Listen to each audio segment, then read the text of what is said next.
A newly disclosed document reveals a U.S. hydrogen bomb almost detonated near Goldsboro, North Carolina, back in 1961.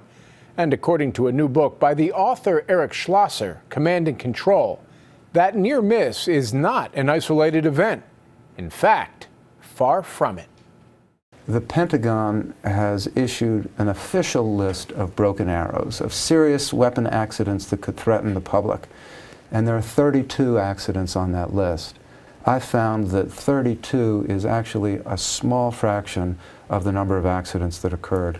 One document that I obtained from the Sandia National Laboratory, which is one of our big weapons laboratories, listed 1,200 nuclear weapons involved in accidents or incidents that threatened the safety between 1950 and 1968. 1,200? 1,200. Now, some of them were relatively trivial, but there were nuclear weapons accidents that weren't as dramatic as a plane crash or a missile exploding, that were actually very dangerous. What is the closest we've come in the last 60 years to a major disaster?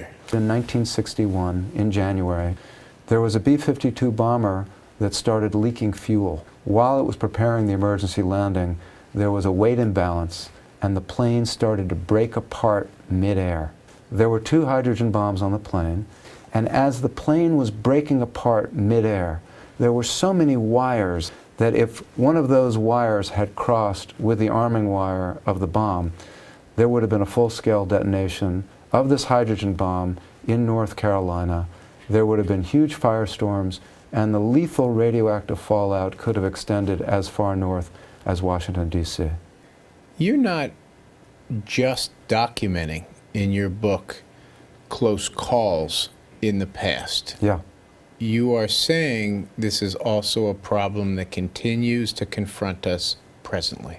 The Defense Science Board issued a report just this year saying that our nuclear command and control system might be vulnerable to being hacked. Even if the United States gets its act together in terms of command and control, there's a world out there which doesn't adhere to the same standards. Absolutely. And I think that the greatest threat that we faced in a short-term sense in the world is the use of a nuclear weapon. Our controls and our systems are superior to that of any other nation.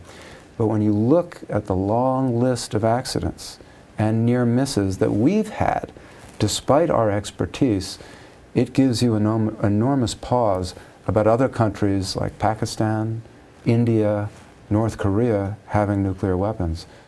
And you can see our full interview with Eric Schlosser on our website, cbsnews.com.